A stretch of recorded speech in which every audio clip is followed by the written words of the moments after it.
Question. You mention democracies a lot in your videos. Now it seems obvious to me that all world democracies have been infiltrated by fallen beings and therefore only give an illusion of democracy. Maybe this is my false worldview, but I don't think so. If voting made a difference, then I doubt they would permit you to do it. Red or blue, left or right, etc. It doesn't matter. It's the same end result, an illusion of choice, duality. Thanks for all you do. Well, I understand the reasoning. Okay. If voting made a difference, then I doubt they would permit you to do it.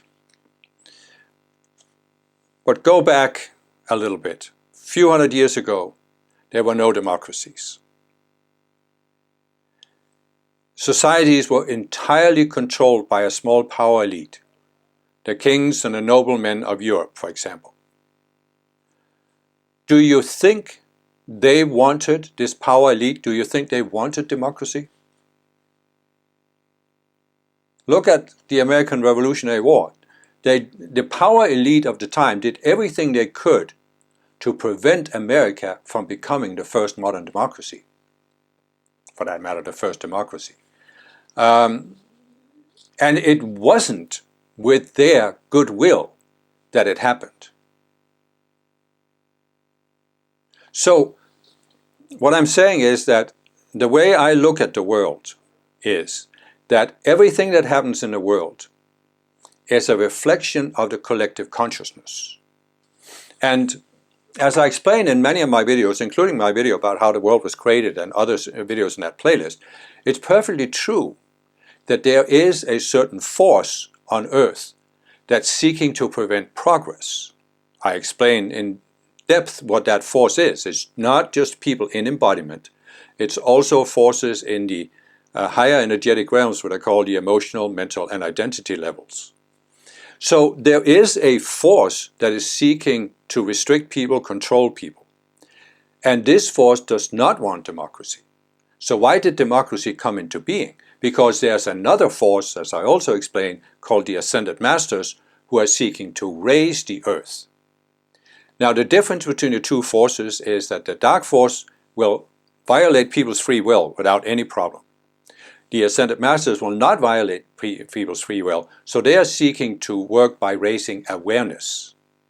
And what has happened over time is that there has been a general raising of awareness of our sense of humanity, of our sense of tolerance, solidarity with each other. And as a result of this raising of awareness, the first democracies came into being. And the dark force did everything they could to prevent this by working from the hidden realms through the power elite in embodiment. And of course, it's perfectly true that after democracies were created, this dark force didn't just sit back and say, oh, we've lost it now. They tried to do everything they can, and they're still trying to do everything they can to undermine democracy. But they still haven't destroyed democracy. And look at what's happened. There is still a raising of awareness. The internet was a major leap forward in terms of raising awareness. But they are, of course, also trying to prevent this by coming up with all kinds of conspiracy theories. And you have to realize that some of these conspiracy theories out there that are talking about, oh, there's no point in voting because it's all the same, the power elite controls everything. What is the purpose of these theories? To discourage people from engaging in the democratic process. To make people in democracies lose their faith in democracy and say, oh, it doesn't matter anyway. But it does matter. It does matter whether you give up or whether you engage yourself. It's just that a lot of people think engaging yourself means voting every 4 years. No. If you're concerned about democracy, there are a lot of things you can do in a democratic society to improve things. Engage yourself in something instead of sitting there moaning and groaning about, oh, this conspiracy theory and that conspiracy theory. There's no point in doing anything. this is exactly what the power elite wants. They can't destroy a democracy through force. So they have to do it by discouraging people, by getting people to give up and say, oh, nothing we do makes a difference. If you live in North Korea, yeah, you could possibly argue that nothing you do will make a difference. But if you're living in Denmark, there are a lot of things you can do that will make a difference. And, you know, if you haven't realized that, and if you're not willing to engage yourself in democracy, I just don't agree with you that it doesn't matter. Because it does matter. I have been engaged for 40 years in trying to make a difference. I just don't do it by engaging myself in society, but by doing it from a spiritual viewpoint. And that's because I have seen over time that it does make a difference. I believe that when I was member of the Summit Lighthouse, we gave a lot of these decrees to invoke light from the Ascended Masters, and we gave a lot of decrees about ending world communism. And I believe it was a major factor in the collapse of the Soviet Union. I'm not saying it was the only one, because what caused the collapse of the Soviet Union? The raising of awareness. They couldn't hold on to it anymore. And the same thing will happen to the power elite, even in the democracies.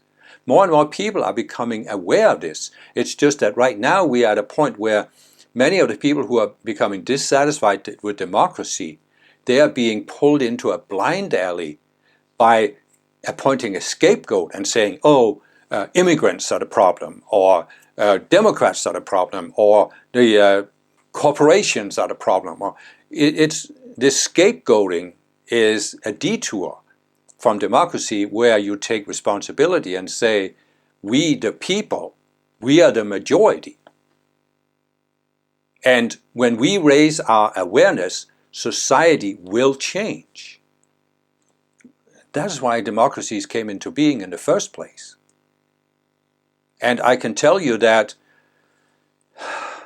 having lived for 22 years in the United States, but having grown up in Denmark and now being back into Denmark, I can tell you that there are democracies in the world that are quite a bit ahead of the United States in terms of maturity. And the United States is still so polarized between these dualistic polarities, and it is precisely this that makes so many people think that, oh, it doesn't make a difference whether you vote for this or that.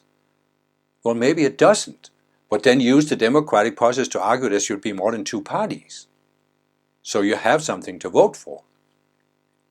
It's perfectly true that both the Democrats and the Republicans are being polarized towards the extreme. They're being hijacked by the extreme. And the vast majority of American people are somewhere in the middle. Right now, there isn't a political party that really addresses people who are in the middle of the political spectrum.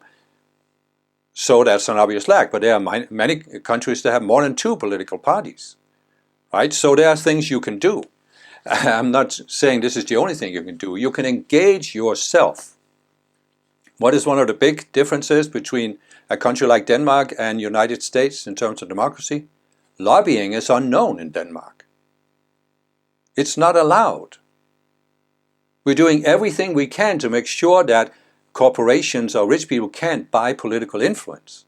I'm not saying it's always successful, but it's certainly not institutionalized the way it is in the United States. So you could argue against that. You could argue for greater transparency in government. So there are a lot of things you can do to use the democratic process to improve democracy. Whereas in a dictatorship, which is the only real alternative to a democracy, what can you do there? What can you do in Russia right now? You can't even talk out. You can't even say war. You can't even use certain words. Don't you think you have more options in a democracy than you have in Russia or China or North Korea or Iran? I know people who live in Russia, who live in Iran, and they don't have the options you have in the United States. So, what is it that old saying? For evil to triumph, all it takes is that good people do nothing. And so many conspiracy theories out there about democracy have this one purpose: to get good people to do nothing because you throw up your hands and say, it won't make a difference. Then there's the other saying: whether you believe you can or whether you believe you can't, you're right. Whether you believe it makes a difference or whether you believe it doesn't make a difference, you're right. Because it's your belief that determines the future of a democratic society. Even in a dictatorship, people's consciousness determines the future of that country, because they can't remain dictatorships if the collective consciousness is raised beyond a certain level.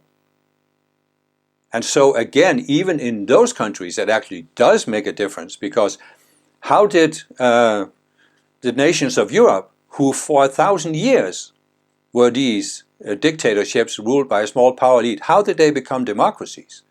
Because a critical mass of people raised their awareness individually. That is how world change happens. And if you give up and believe in conspiracy theories, you're not raising your consciousness, you're lowering your consciousness. And that isn't going to bring the world forward.